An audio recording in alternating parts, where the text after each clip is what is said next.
Salut les gars, j'espère que vous allez bien, de mon côté ça va nickel. On se retrouve dans la vidéo d'aujourd'hui pour parler du Zimbabwe, et plus particulièrement de sa capitale, Harare. Si jamais vous y allez, je vous conseille d'être prêt, mais vraiment prêt. Et qu'est-ce que j'entends quand je dis il faut être prêt?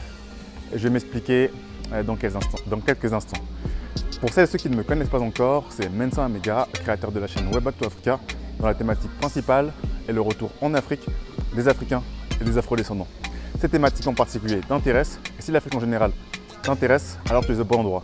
Je vais t'inviter à t'abonner à la chaîne, à activer la cloche et aimer la vidéo, ça aide pas mal pour le référencement. Et si tu peux commenter, c'est encore mieux.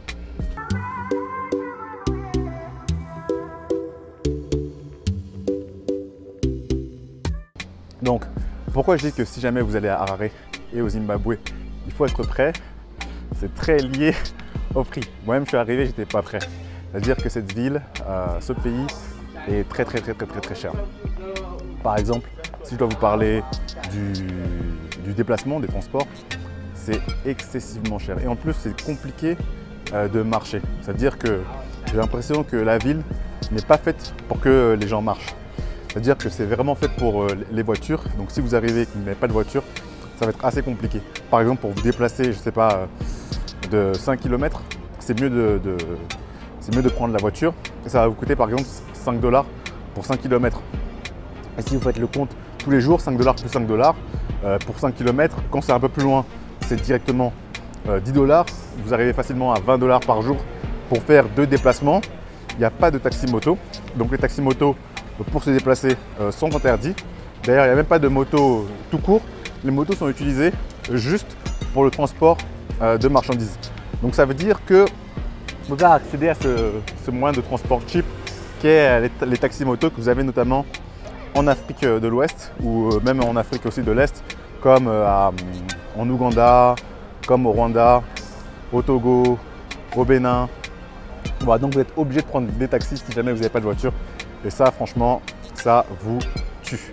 Alors maintenant, si je dois parler de tout ce qui est achat de biens, je ne sais pas, de biens de consommation, si on peut appeler ça comme ça, ouais, c'est des biens de consommation. Vous allez dans le supermarché, je voulais acheter un petit paquet de bonbons, mais vraiment un paquet de bonbons genre tout petit, etc., nul. Je fais la conversion du RCGS, je crois, enfin, en tout cas la monnaie locale, le dollar zimbabwéen et le dollar, parce qu'en fait, ils utilisent les deux, ils utilisent le dollar américain et le dollar zimbabwéen. Et waouh, je fais la conversion et on arrive directement à 4 $ pour un paquet de bonbons. Je vous dis, était ridicule comme ça. Donc non, c'est un train de vie qui est incroyablement cher. Si jamais vous voulez visiter comme ça le Zimbabwe sur un coup de tête un peu comme moi, c'est vrai que pas beaucoup de gens le font, mais si jamais ça vous arrive, je vous conseille voilà, d'être prêt, de savoir que ça coûte très cher. Après, la ville est assez singulière, assez particulière. Regardez, si vous regardez autour de moi, je suis dans ce qu'on appelle le plus grand centre commercial du pays. On appelle Village Bordel. C'est vraiment bien. En fait, c'est vraiment très propre. C'est très grand. On se croirait aux États-Unis ou je ne sais pas dans quel autre pays anglo-saxon. D'ailleurs, même les routes dans ce pays, les voitures, etc. Vous avez l'impression plus d'être aux États-Unis ou en Grande-Bretagne que dans certains pays d'Afrique. Et ça, en fait, c'est très lié à l'histoire du Zimbabwe.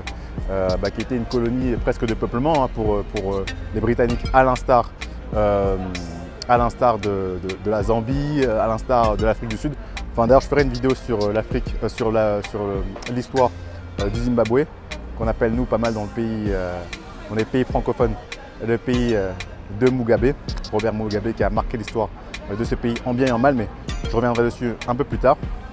Donc voilà, moi je vous dis, arrivez prêt au Zimbabwe. Venez avec beaucoup d'argent, ne soyez pas surpris des prix, je vous aurai prévenu. Et si jamais vous conduisez, vous avez le permis et que vous pouvez avoir une voiture, là, je pense que ça vous aiderait pas mal. Je suis un peu, on va dire, déçu plus ou moins parce que je me dis qu'il y a moins d'opportunités business, notamment dû au fait qu'il faut beaucoup d'argent, je pense, pour commencer à investir dans ce pays. Je regardais d'ailleurs les prix de certains terrains, etc. Mais vraiment des terrains lambda, dans des zones un peu reculées, mais toujours dans Harare.